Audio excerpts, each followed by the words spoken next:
Eller hvad? Mutta, jo. Men så bliver kvaliteten dårlig. Nå, ja. Til den her. I fell in love with documenting my life when Casey Neistat was at his peak. So I bought a camera that I could even afford to buy.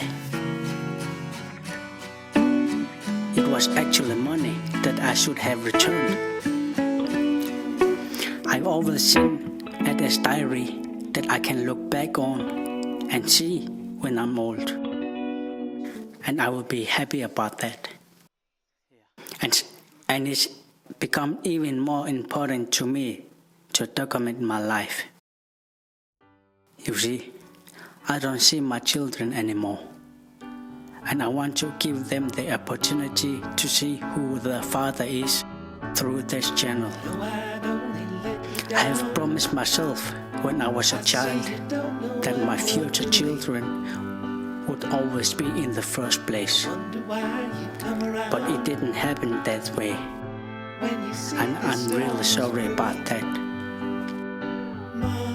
When you grow up without a father, an alcoholic mother, and a lot of trauma that is still unsaid, then there's a really long way to go. Or was it a dream? Or was it something more than what it seemed? I'll just sit about here in between.